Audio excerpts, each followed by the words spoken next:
Hello friend, आज हमारा class 7 या लेक्चर 7 है सेट रिलेशन और फंक्शन का। तो इसमें हमारा नेक्स्ट टॉपिक बचा हुआ था ट्रांजिटिव रिलेशन। ट्रांजिटिव रिलेशन क्या होता है? A relation R on a set A is said to be transitive relation if a comma b belongs to R and b comma c belongs to R implies a comma c belongs to r for all a b c belongs to a। मतलब कोई भी relation transitive relation कहलाता है अगर जो order pair है A B ये relation are के अंदर है, साथ साथ अब बी यहाँ खत्म हुआ तो बी से शुरू हुआ तो बी सी ये ऑर्डर पेयर ये भी आर में है। तो अब ए बी आर में है, फिर बी से बी सी आर में है, अब बी को हटा करके ए सी ये हमें शो करना पड़ता है कि ये अगर आर में है, अगर ये आर में है तब रिलेशन ट्रांजिटिव रिलेशन होगा, अदरवाइज नॉट। तो ए आर बी हम a comma b order pair इसको ऐसे भी लिख सकते हैं, और b R c means b is related to c by the relation R implies a R c means a is related to c by the relation R. अगर a b से related है, बी सी से related है तो ए सी से related होना चाहिए। अगर ऐसा होता है तब हम कहते हैं कि जो हमारा रिलेशन है वो ट्रांजिटिव रिलेशन है, अदरवाइज नॉट। अब हमारा नेक्स्ट टॉपिक है इक्विवेलेंस रिलेशन। हर एग्ज़ाम में, चाहे वो इंजीनियरिंग एग्ज़ाम हो या फिर वो टीचिंग एग्ज़ाम हो, हर जगह पर ये टॉपिक पूछा जाता है। This is most important topic, equivalence relation. तो कोई भी रिलेशन इक्विवेलेंस रिलेशन कब होता है? अगर वो रिफ्लेक्सिव हो, सिमेट्रिक हो और ट्रांजिटिव हो। A relation R is said to be an equivalence relation on a set A if number first R is reflexive, that is अगर वो रिफ्लेक्सिव है तो क्या होगा? A comma A belongs to R for all A belongs to A। तो जिस set में reflexive है ये A उसी सेट का एलिमेंट है। R is symmetric, that is A comma B belongs to R implies B comma A belongs to R। मतलब अगर A भी R में है तो B A भी R में होगा, तब हम कहेंगे कि R जो है सिमेट्रिक है और A और B जो है वो A के ही एलिमेंट है। Third, R is transitive, that is if A comma B belongs to R, B comma C belongs to R implies A comma C belongs to R। मतलब अगर A भी R में है, B C R में है तो A comma C जो है ये भी R के अंदर होना ही चाहिए, जहाँ पर A B C जो है वो A के एलिमेंट है। अगर ये तीनों प्रॉपर्टीज रिफ्लेक्सिव, सिमेट्रिक और ट्रांजिटिव ये तीनों प्रॉपर्टी होल्ड कर रहा है कोई रिलेशन, तो हम कहते हैं कि वो रिलेशन जो है वो एक इक्विवेलेंस रिलेशन है। नाउ कुछ इंपॉर्टेंट नोट्स देख लेते हैं। फर्स्ट है the intersection of two equivalence relations is also an equivalence relation. मतलब जो दो इक्विवेलेंस रिलेशन है उनका इंटरसेक्शन हमेशा एक इक्विवेलेंस रिलेशन होता है। तो मान लीजिए हमारा एक इक्विवेलेंस रिलेशन ये ई आर वन है इक्विवेलेंस रिलेशन, और ई आर टू ये दूसरा इक्विवेलेंस रिलेशन है। तो ये नोट क्या कह रहा है कि इनका जो इंटरसेक्शन होता है वो हमेशा एक इक्विवेलेंस रिलेशन होता है। ठीक है। दूसरा नोट है the union of two equivalence relation may or may not be an equivalence relation. मतलब अगर हमारे पास ई आर वन एक इक्विवेलेंस रिलेशन है, ई आर टू दूसरा इक्विवेलेंस रिलेशन है, तो इनका जो यूनियन है वो एक इक्विवेलेंस रिलेशन हो भी सकता है और नहीं भी। ठीक है। थर्ड नोट है if R is an equivalence relation on A then R inverse is also an equivalence relation. मतलब हमारे पास जो सेट है वो सेट है A और रिलेशन क्या है R। तो ये क्या कह रहे हैं कि R जो है वो इक्विवेलेंस रिलेशन है किसी सेट A में, तो R इनवर्स जो है वो भी इक्विवेलेंस रिलेशन होगा।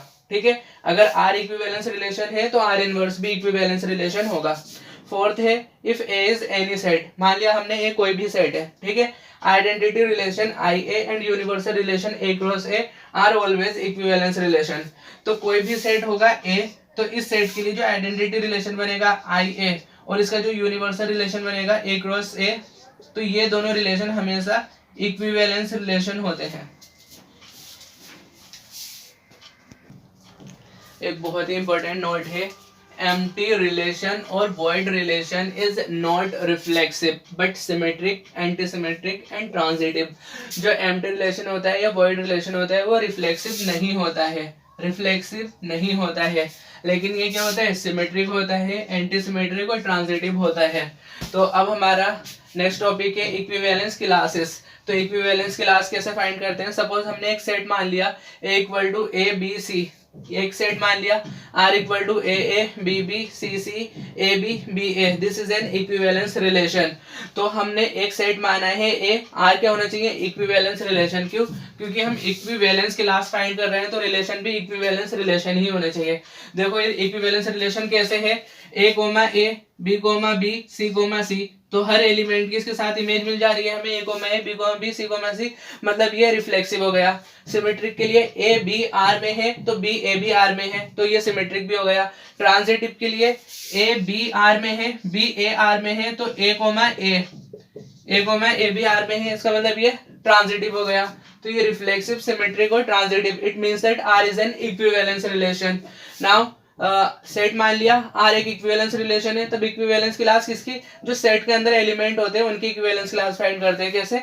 Then the equivalence class of element a under the given relation R is denoted by closed bracket a and it is defined as, मतलब जो इक्विवेलेंस क्लास होती है, हमारा जो सेट है ये ए, इसके अंदर जो एलिमेंट है या जो ऑब्जेक्ट है उनकी इक्विवेलेंस क्लास कैसे डिनोट करते हैं, क्लोज्ड ब्रैकेट ए से। और इसे कैसे डिफाइन करते हैं, closed bracket A is equal to set of all elements related to ए।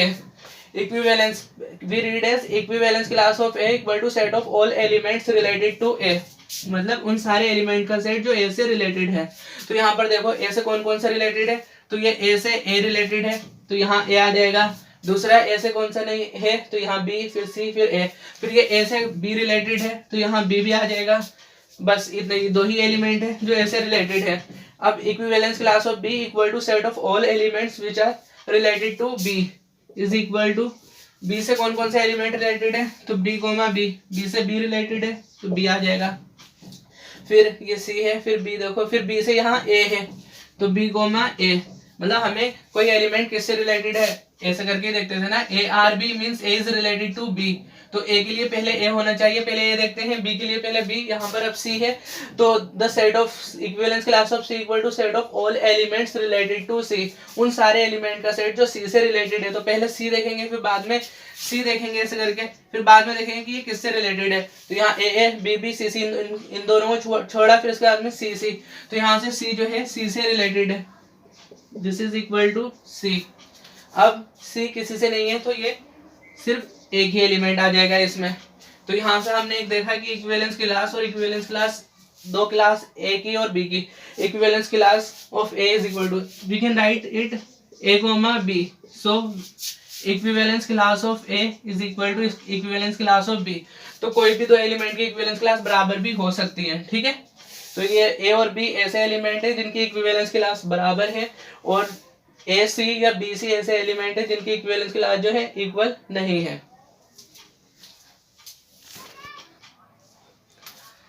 तो एक क्वेश्चन लिया हमने, let R be a relation defined on Z, Z set of integer as follows, a R b is related to b by the relation R if and only if a minus b is divisible by 4। मतलब एक जो set है हमारा Z, set of integer में हमारा relation are इस तरह से डिफाइन है कि ए माइनस बी, ए और बी जो है वो आर में होगा। कब होगा? जब a minus b divisible by है किससे, 4, 4 से डिविजिबल है, then R is an equivalence relation. अगर ये कंडीशन होल्ड हो रही है तो आर क्या होगा, एक इक्विवेलेंस रिलेशन होगा। फाइंड क्या है ये, क्लोज्ड इंटरवल 0, मतलब equivalence class of 0 and equivalence class of 1, equivalence class of 2 and equivalence class of 3। हमें ये चार चीजें फाइंड करनी है।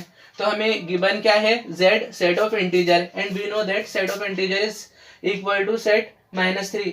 यहाँ पर नेगेटिव साइड में बढ़ते होंगे, पॉजिटिव साइड में आगे को बढ़ते होंगे, तो यहाँ पर -3, -2, -1, 0, 1, 2, 3 एंड सो ऑन।